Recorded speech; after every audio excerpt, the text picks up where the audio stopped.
So just when I thought that the Jeannie and Jeezy saga was over, to my surprise, more information comes out.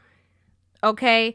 And so a couple of days ago, I believe it was like about 2-3 days ago, Jeezy came out and he spoke and he was basically saying, that Jeannie is being a quote unquote gatekeeper when it comes to him spending time with his daughter. He can't just call over there and get his daughter whenever he chooses. There's not like an amicable situation or relationship between the two of them where he can say, I want my baby for Thanksgiving. I'm going to come pick her up. Or, it's Saturday in the afternoon. I want to come get her. Like, there is no amicable situation between the two of them in that manner. And so with that being said, he is looking into possibly going to the courts to have something set and put in place since they are not able to mediate the situation between the two of them. Okay, so basically, to add insult to injury, it's already a situation that he done left her and filed for divorce, but now he is basically saying that she is acting out of a vindictive nature and, being one of them, well, it's my baby, my kid, baby mamas in this kind of situation. So in my opinion, in retaliation, this story just so happens to, find its way to the forefront of Jeannie Mai reportedly saying that, Jeezy cheated on her. Okay, this just so happens. We ain't never heard about this before. We didn't hear about this when he did the interview with Nia Long, when he said that, real men don't cheat. We didn't hear about this, months prior when she was, going through the motions, when she was doing her interviews. We never heard this story. But the minute that she is painted to be a quote unquote bitter baby mama, all of a sudden she came out blazing, well, he cheated on me. And as a matter of fact, I'm trying to get my coins because, if you cheated, then in our prenup or whatever the situation is, I'm going to need you to pay me. In the quote unquote cheating clause, it was very detailed. Okay, this cheating clause, I don't know who came up with it or why they decided to make it so detailed, but it said anyhow there is an Instagram DM, if there is a text message, if there's a phone call, if there is an emotional relationship that is being built outside of the relationship, if there is an intimate relationship, like it was every kind of detail of a relationship that you could possibly think of. If there is any piece of that she is supposed to get her payday. I have to bring it up again. Okay. Why is it that after you have been, painted the image of being a bitter baby mama, being vindictive when it comes to the children. Oh, this is my child. You can't see this baby whenever you want to. In my opinion, it's not just, allegedly Jeannie who acts like this. There is a lot of women who do this. Okay, when they try to fight for their relationship, the relationship doesn't work anymore. When they try to go out on the limb, they try to, build their family back. They try to get you back. Maybe they had a horrible attitude in the beginning. Now they try to fix the attitude after they find out that you're serious about leaving. After they found out that it wasn't a joke. When they try, the therapy, the counseling, and they see you just scurry on out and move on with your life and you seem a little bit too happy, you're not groveling, you're not emotional, you're not crying, you're not sad, begging for your family back. All of a sudden they say, well, since I don't have any control over his emotions, I know where I can get him. I'm going to use the kids. When they start playing that tug of war, this my baby, this my kid, because they're trying to somehow, some way, find a way that they can make you feel the hurt or the pain that they are feeling. And I say this all the time. As much as women are doing this, they feel that they are hurting, the man in doing this, but they are really hurting their child. Do they care about hurting their child? No, they do not. They care about their own emotions, their own feelings, how he made me feel, what's fair, that's not fair. He gets to live his own life. He gets to do all these things. He has women flocking to him. I don't have any prospects. We see this time and time and time again. Now, obviously, I cannot go out here and say on a limb that, he did or he did not cheat. I don't know. I was not there. Okay? I have no clue. But according to the interview that we saw with him, okay, cheating came up. Infidelity came up when he was talking with Nia Long. And he was very clear or adamant about the fact that he does not believe in cheating. He does not believe in infidelity. He literally loathes the men who continue to do so. He believes that as a real man, as a masculine man, these are his words, not mine. He believes that real men, quote unquote, do not cheat. I believe that's up for debate, but that's a whole different conversation for a whole different day. I think there's a magnitude of reasons why people cheat. I don't think it has anything to do with somebody being masculine or, super masculine, being a real man. I don't think that has anything to do with it. Again, that's a conversation for a different day. However, though I don't know, I was not there, based off of the things that he said, it is just so coincidental that now that he is possibly going to the court to fight for whether it's joint custody or whatever it is that he's trying to put in place, now all of a sudden she's pulling out the cheating card. She pulling out the infidelity clause. Now she's talking about she needs to get paid. Now she's entitled to a lump sum of whatever kind of money, whatever kind of funds. All of a sudden. I think that this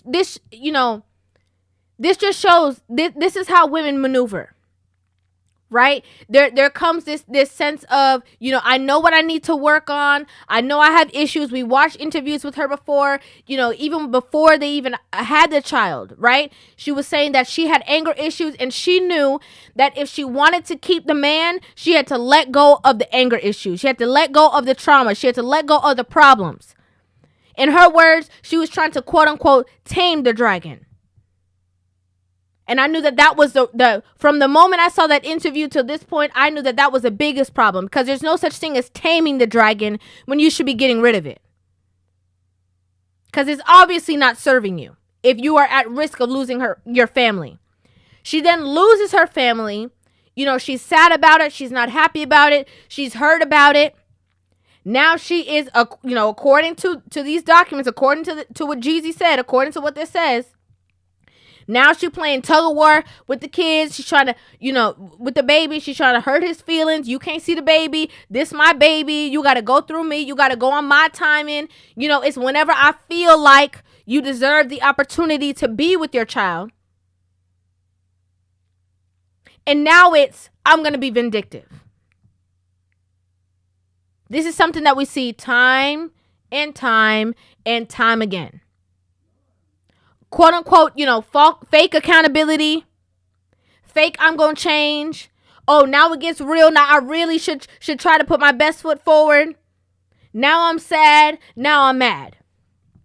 Same steps, same guideline. We can look at so many different couples that have gone through divorces publicly, and we will see the same steps from the woman's side. Same steps.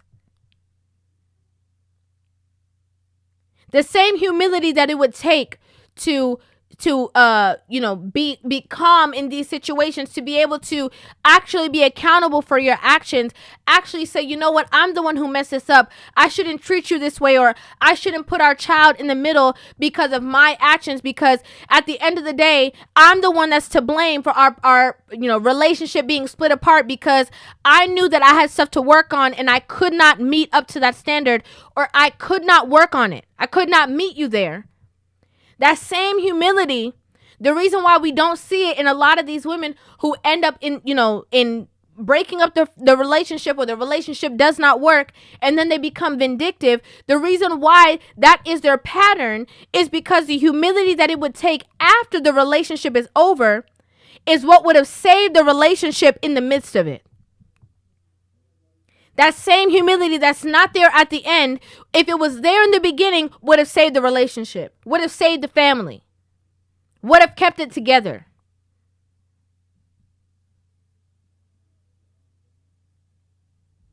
It's very rare, that we see women actually stand on their square, 10 toes down, saying that I had a part to play in this, I messed up, and then fix it. They think that the humility after, now they're in their ego. Oh, no, well, he left me. Look at me. I'm bad. I'm fine. I'm hot. They go on Instagram and they start taking all these thirst trap pictures. They want to feel like they still got it because the relationship is over and now they don't have anybody in their ear calling them beautiful, pretty, cute. Now they need it from society. They need it from the men on Instagram, the women who are feeding their ego. You could do bad all by yourself, girl. Kudos to you. They're doing all those things, but that same ego, you're not realizing that it's not going to serve you in the future. If it didn't serve you in the past, if it didn't serve you before, if it wasn't helping you in the relationship, what makes you believe that that is going to serve you moving forward? How, Sway? How? That same ego is going to leave you single. Because again, the humility is not just so that you can mend everything and make it perfect. Maybe that person is at their wit's end and it's not going to work. But moving forward in the future, getting that new start, that new chance to a new relationship, you're going to need that big tool, that big tool case full of humility moving forward. But a lot of women leave the relationship and do the opposite. Oh, ego was the problem in the relationship? Okay, now I'm going to get a bigger ego. Oh, masculinity was a problem in the relationship? Okay, I'm going to get more masculine. How was that serving you, sis? Pick me. I'll tell you. It's not. But you don't have, a lot of women don't have women around them that are going to be real. That are going to tell them authentically, like, sis, you're tripping. Okay, you need to fix it. Okay, regardless of what, he don't want to be with you. The situation is over. He told you to fix it. You didn't fix it. Okay, cool. You can't be mad at him, though. You can't force somebody to stay with you while you're working through your traumas. That's a big responsibility for that person. And when you're that friend that tells that to other women, they mad at you. Oh, you always picking his side. Oh, you don't understand. Actually, I do. That's why I'm talking to you. That's why I'm telling you. Somebody correcting you or holding you accountable, that's what real love is. Real love is not seeing you go down the wrong path, doing the wrong thing, and just saying, yes, sis, do you, girl. That's not what it is. That's inauthentic. That's fake love. That's people who don't mind to see you calling them, crying them in a couple of months, or, you crying every night and they sitting there with you rubbing your back. Yeah, girl, I don't know what his problem was. Instead of saying, girl, get out the bed, first of all. Put on your big girl panties. Let's keep it pushing. Let's be accountable. Let's work on those same things that you were supposed to work on when you were in the relationship. You could do it.